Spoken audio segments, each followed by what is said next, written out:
What's going on, ladies and gents? Your boy David Gamma here, repping SygacityGamers, and I'm here with F3 AlucarD. How you doing, brother? How you feeling? I'm doing good, man. Doing good. All right, welcome to Atlanta. We here at final round, last day. Tournaments are over. Tell us about how you placed, and how you feel about how things went down for you.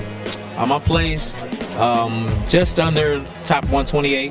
I think I lost to Mago in my pool out of 128, and then I beat another opponent, and then I lost right after that. So I'm somewhere maybe in the top 100-ish, but I had a good time. It was steep competition, so it was pretty rough. Absolutely, man. You didn't do too bad. You said you lost to Mago. I mean, who could be mad at that, right? You did pretty good. And now, a lot of people know you for Street Fighter 4. You have one of the most amazing Hugo gameplays.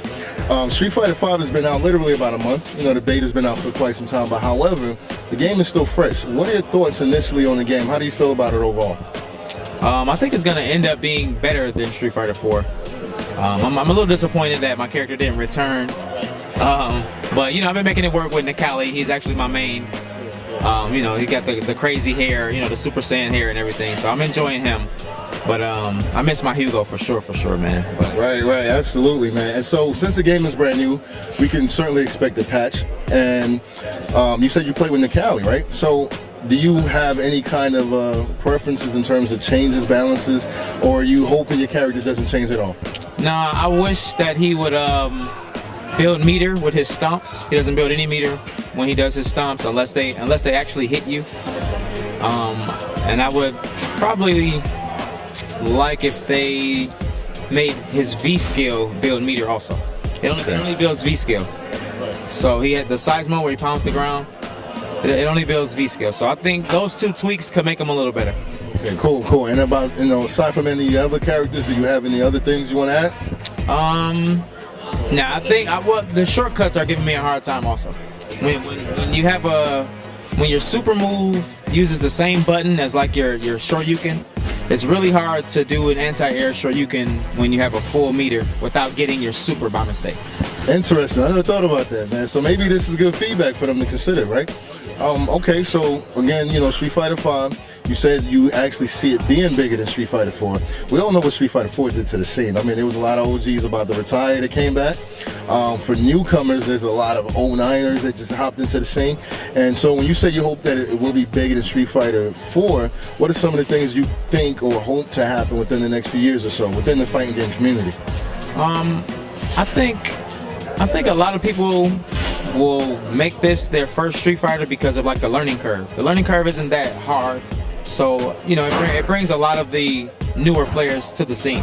I think that Street Fighter 5 has done a great job with that already. Like I don't have to like wish for it to happen because we got 1,000+ entrants here, so that's like the proof is in the pudding. That it brings everyone together. They can have that old school feel with a new school feel. So absolutely, man. That's a good response there. And with that said, since you did mention that it's actually a little easier, you don't have all the craziness that you had to know with Street Fighter 4, the plink and the time and the this and so so it's a lot easier. Do you think that takes anything away from the game overall in terms of high level competition, or you think it still will remain in terms of high skill players will still stand out? Yeah, no, I think it's still solid either way. I think the option selects and the plinking just it took the game to a different level, but it's just as good without all of that. Like it gives you I would say the feeling of like committing to everything now, because with option select you don't really have to play. You just go with the sequence and the game decides for you what the best option was. So you have to feel every decision counts in Street Fighter 5, which is an aspect I really like. Absolutely. That sounds pretty good. That was a good response. It's almost like it's saying, even though the game might be a little easier to play, you still got to use your brain. If anything, man, you have to use it more now. You can't depend on those gimmicks and things like that. So now we were talking off camera. You said that you're 80s babies, and one of the things I'm trying to ask people, who's been around a little bit, is the fighting game, not just the community, but fighting games in general. What was the first fighting game you ever played? Do you remember how that experience was, etc.? Share that with us. The first fighting game I ever played was Street Fighter 2. At home with my father. he taught me actually how to like dragon punch across the screen. So he has me on camera, you know, dragon punching, show you, and I'm like a little bitty kid, man. So it was pretty fun. He used to bring his friends over, and I used to play them. They used to beat me up, but they just were so amazed that I was, you know, 4 or 5 years old, being able to do the shoryukens, you know, all across the screen, both sides, back and forth. So that was my first game. First game, and it happened to be Street Fighter, right? So it's in your blood, man. Shout out to Pops for that, right? So, okay, now, the next question I want to know is, in terms of the fighting game community, you know, you kind of touched on this as well as I, in regards to a lot of the newcomers. Street Fighter 4 brought in a ton of people, Street Fighter 5, you know, truckload of people are coming in. For those that might be a little apprehensive, shy, or, you know, kind of standoffish in terms of going to a tournament, share with us, how was your experience like? Like, I'm sure you were home. You said you've been playing Street Fighter since you was a kid. So at what point did you say, hey, you know what, I want to step out, get into the scene, get competitive? Like, how did that come about? It came about when I met a few people from Detroit. Like, they actually helped me get into the competitive scene, because I had no idea it existed. So I was always the best in my class, or the best on my block, or the best at my school, at college. But you know, I didn't know about the competitive scene. I didn't know there were guys that were like amazing, you know. So I didn't know you can, you know, travel and enter tournaments and pay money to play, and you know that there was an actual scene and community. I didn't know anything about that. So I owe it to the guys back in Detroit for, you know, putting me on to the lifestyle, to the community. Wow, that's amazing, man. And so any of those guys are still in the scene at all, or was it more or less you were the best, so they wanted you to go out and represent for them? No, they're still in. You know, they still compete. You know, back at home they have a group. They go by Corn. So you know, their founder was my friend at the time, and he helped me out, put me on, and you know, trained me up, got me ready to do it competitively. So you locked and loaded, man. That's good stuff.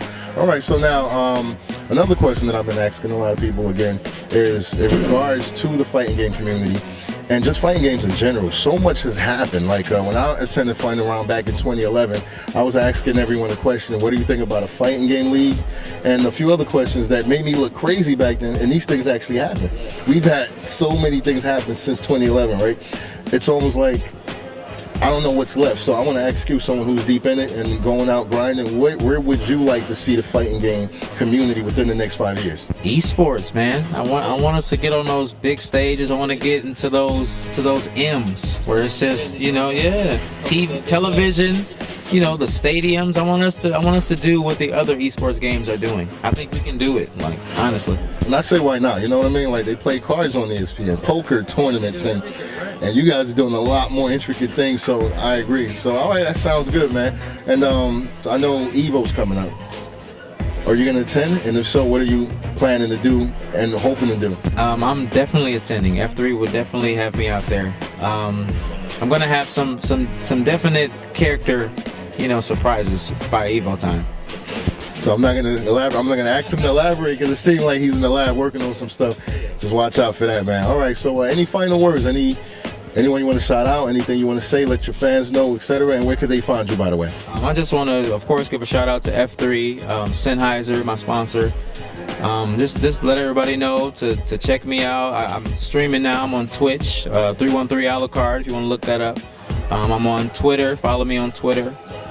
Anybody can always hit me up on Facebook or anything, Antwan Ortiz, and just come out, like, message me. You know, I'm pretty friendly, so I just want everybody to be a part of the community. If they love video games, just come out and mingle, man. Just have a good time.